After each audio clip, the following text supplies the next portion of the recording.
복에 대한 말싸움 성기도와 함성 찬양 예레미야서 32장 40절 말씀.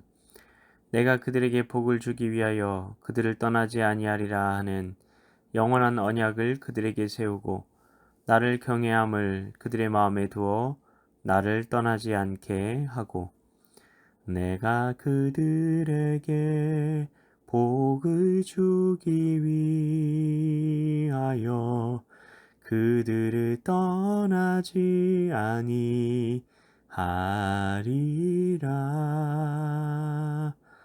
하는 영원한 언약을 그들에게 세우고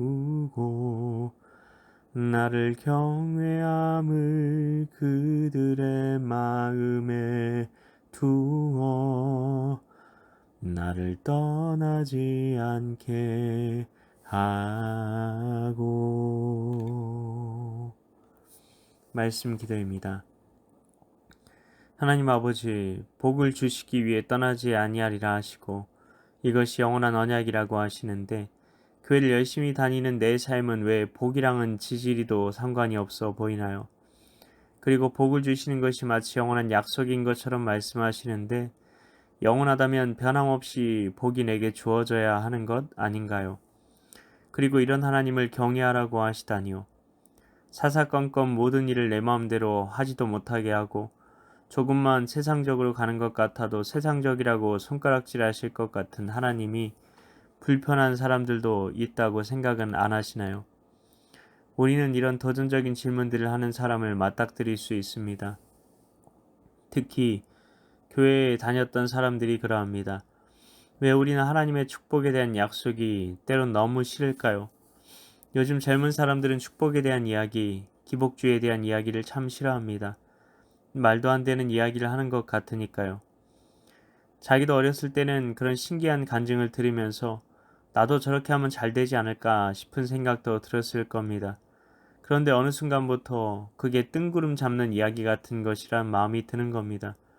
왜냐하면 세상이 더 먹고 살기 힘들어졌기 때문입니다. 직업을 구하기 어려워진 것은 교회에 다니는 청년들에게도 똑같이 맞닥뜨리게 되는 현실인 겁니다.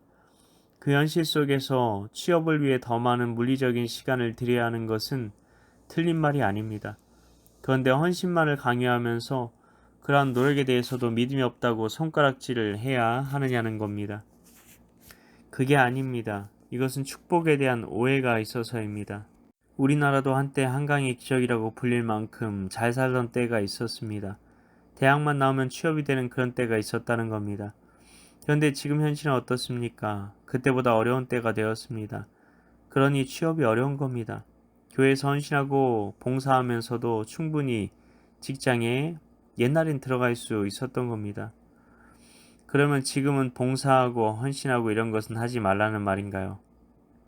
그것은 아닙니다. 물리적인 시간이 물론 중요합니다. 그러나 지혜를 주시고 공부할 힘을 주시고 기회의 문을 열어주시는 분이 누구이십니까? 하나님이십니다. 그렇기 때문에 내가 할 수 있는 한 교회의 지체로서 내가 감당해야 하는 섬김의 몫이 있다는 겁니다. 내가 모든 섬김에 뛰어들 필요는 없습니다. 물론 그렇게 하게 하시는 때가 있을 수 있고 나에게 그런 감동을 주시면 그런 때는 순종해야 할 겁니다. 그러나 그렇지 않은 때에는 그렇게 하면 안 되는 겁니다. 물리적인 시간을 써서 나도 취업을 위해 함께 공정하게 경쟁하며 함께 달리는 이들과 승부해야 하는 겁니다.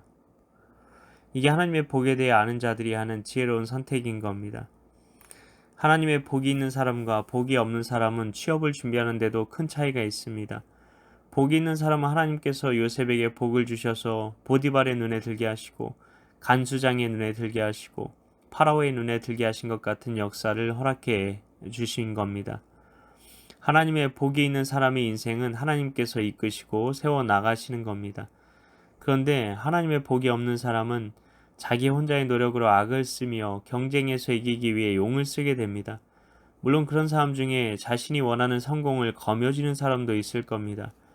그러나 그는 그런 삶을 살아갈수록 세상을 약육강식의 룰로 바라보게 되고 내 주변의 모든 사람들을 믿을 수 없게 되고 자신의 내면에서부터 지옥을 경험하게 되는 겁니다. 모든 사람이 내가 짓밟아야 하는 대상, 속여서라도 짓눌러야 하는 대상으로밖에 안 보이는 겁니다.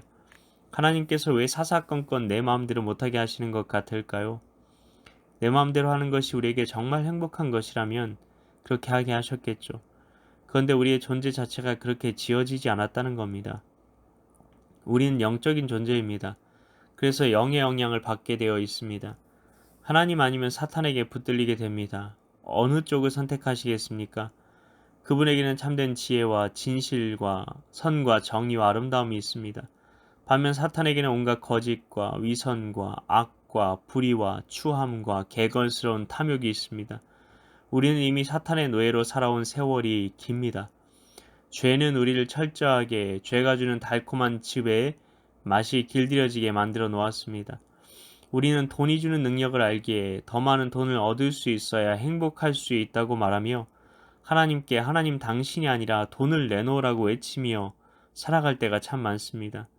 정말 하나님 한 분이시면 부족함이 없을 것인데 하나님이 정말 우리 아버지시라는데 내가 내 인생을 쉴만한 물가 푸른 초장으로 인도한다고 하시는데도 우리는 믿질 못하는 겁니다. 무엇이 진짜 문제인지 생각해 볼 때가 아닐까요? 하나님 아버지, 우리가 하나님께서 얼마나 좋으신 하나님이신지 알게 하소서. 복에 대한 하나님의 관점으로 눈이 띄어지게 하소서.